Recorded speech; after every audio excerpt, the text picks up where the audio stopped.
وصائم ضربته حافلة فمات فيها على باب المسجد. فجمع الله للشيخ عدة علامات من حسن الخاتمة وليست علامة واحدة. وسيدنا النبي. السلام عليكم ورحمة الله وبركاته.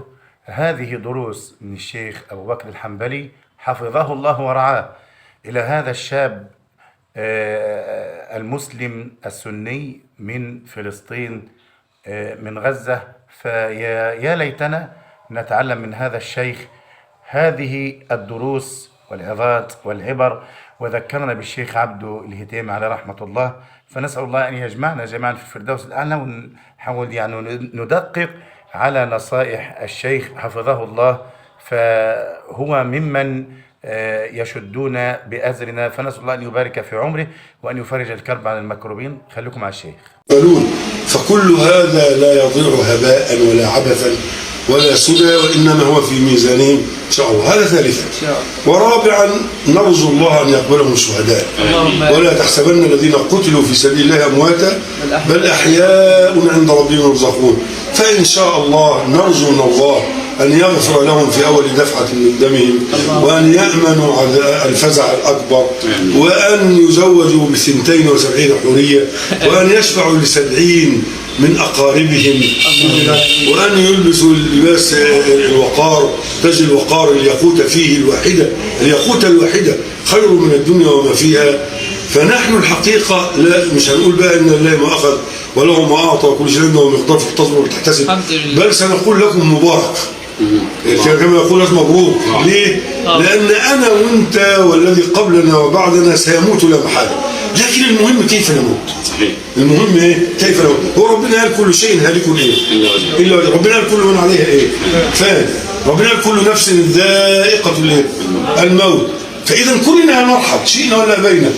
وأحب خلق الله لله مين؟ سيدنا محمد صلى الله عليه وسلم. ربنا قال إنك ميت وإنهم ميتون. وربنا قال وما محمد إلا رسول قد خلت من قبله الرسل أفإن مات أو قتل انقلبتم على أعقابكم ومن ينقلب على عقبيه فلا يضر الله شيء وسيجزي الله الشاكرين. فإذا خليل الرحمن محمد صلى الله عليه وسلم مات وكلنا سنموت، لكن القضية كيف أموت؟ كيف أموت؟ هل سأموت وأنا متلبس بتلاوة القرآن، أم بالصلاة، أم بالدعوة إلى الله، أم بصلة الأرحام، أم بزيارة في الله، أو أموت وأنا بدخن، أو أشاهد فيلما أو مسرحية أو مسلسل أو مباراة أو أغنية، أو أنا متلبس بغيبة أو نميمة أو كذب أو شهادة زور أو عقوق والدين أو سماع موسيقى أو ما كان على شاكلة ذلك مما يبعدني عن الله. فنحن نقول اللهم أحسن خاتمتنا، اللهم أحسن خاتمتنا. هذا هو المطلوب. فنحن أتينا الآن من زيارة لوالدة أبو عبد الرحمن في قبرها رحمة الله عليه ويديه عليها، وزيارة سيدنا الشيخ عبده الهتيم. سيدنا الشيخ عبده الهتيم كان عالم المنطقة، ومش عالم البلد، عالم المنطقة دي فضل الله عز وجل كلها. المسجد الصغير هذا المسجد سيدنا الشيخ عبده هذا أول حاجة مات وقد تصدق بصدقة قبل أن يخرج من داره. قد إيش؟ تصدق بصدقة وضعها في يد ولده ليقوم بوضعها في يد المحتاجين قبل أن يخرج من داره. ثانيا صلى العشاء في جماعة، ورسول الله صلى الله عليه وسلم قال من صلى العشاء في جماعة فكأنما قام نصف الليل، ومن صلى العشاء والفجر في جماعة فكأنما قام الليل كله. وثالثا صلى التراويح وتهجد في البيت، ورسول الله صلى الله عليه وسلم قال يعني إن في الجنة غرفا يرى ظاهرها من باطنها وباطنها من ظاهرها. قالوا لمن أعدها الله يا رسول الله؟ قال لمن ألان الكلام وأطعم الطعام وأفشى السلام وصلى بالليل والناس نيام. ثم بين الأذان والإقامة درس درسا 45 دقيقة في مسجد الفتح الذي على الطريق هنا. ثم صلى الفجر بعدما صلى السنة، والرسول صلى الله عليه وسلم قال ركعات الفجر خير من الدنيا وما فيه. إذا كان السنة خير من الدنيا وما فيه، فكيف بصلاة الفريضة التي قال الله فيها إن قرآن الفجر إيه؟ كان مشهودا، القرآن الذي يقرأ في صلاة الفجر. ثم أراد الشيخ أن يخرج ليتبع جنازة بعدما صلى عليها، ربنا من عليه بقراءة، فأراد أن يحصل على قراءة آخر باتباعه، على باب المسجد وهو صائم ضربته حافلة فمات فيها. فمات فيها على باب المسجد. فجمع الله للشيخ عدة علامات من حسن الخاتمة وليست علامة واحدة. وسيدنا النبي قال ايه صلى الله عليه وسلم؟ إن الله إذا أراد بعبده خيرا، إن الله إذا أراد بعبده إيه؟ خيرا عسله. وفي رواية إن الله إذا أراد بعبده خيرا استعمله. قال وما عسله يا رسول الله؟ قال يوفقه إلى عمل صالح ثم يقبضه عليه، أو كما قال عليه الصلاة والسلام. من هذين القبرين أتينا منهما إليك زيارة في الله عز وجل. وقد ثبت في صحيح مسلم أن رجلا ذهب لزيارة أخ له في الله مثلنا كده، أنت أخونا في الله وأتينا لزيارته، فالله عز وجل أرسل على مدرجته ملكا، على مدرجته يعني على طريقه ملك. قال إلى أين أنت ذاهب؟ قال إلى زيارة أخ لي في الله. قال هل لك من نعمة تربوها عليه؟ بينكم من بعض زراعة، صناعة، تجارة، مصاهرة، في مصلحة دنيوية؟ قال له لا، غير أني أحبه في الله.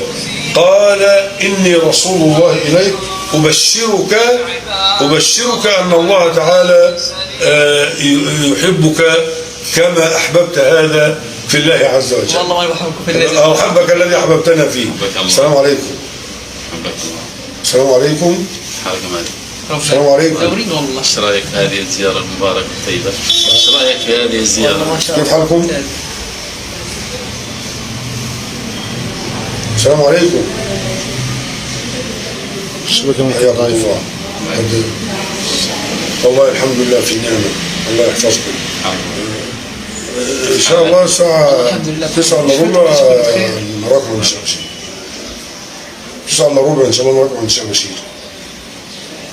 ان شاء الله. حياكم الله.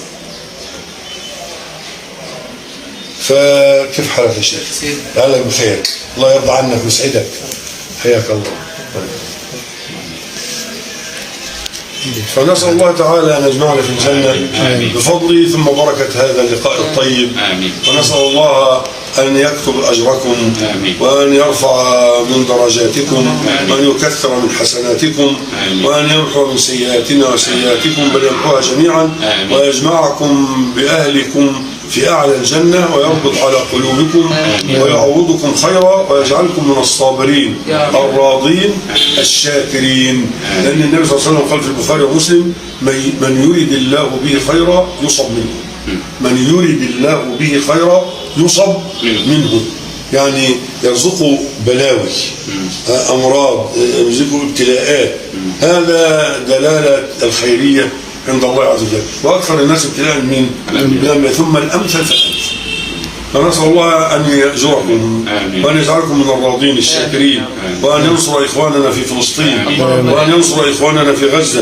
اللهم إنا نسألك بأسمائك الحسنى وصفاتك العلى، يا علي يا أعلى يا ملك يا قدوس يا سلام يا مؤمن يا مهيمن يا مهيمن، أنت الأول فلا شيء قبلك، والآخر فلا شيء بعدك، والظاهر فلا شيء فوقك، والباطن فلا شيء دونك، وأنت بكل شيء عليم. نسألك بأسمائك الحسنى وصفاتك العلى بعد الصلاة والسلام على نبينا ورسولنا محمد صلى الله عليه وسلم أن تتقبل موت أهل غزة شهداء. اللهم تقبلهم شهداء. اللهم أطعم جائعهم واسق عاطشهم واكس عاريهم وثبت الأرض من تحت أقدامهم وانصرهم نصرا مبينا يا رب العالمين. اللهم أمدهم بمدد من عندك يا كريم.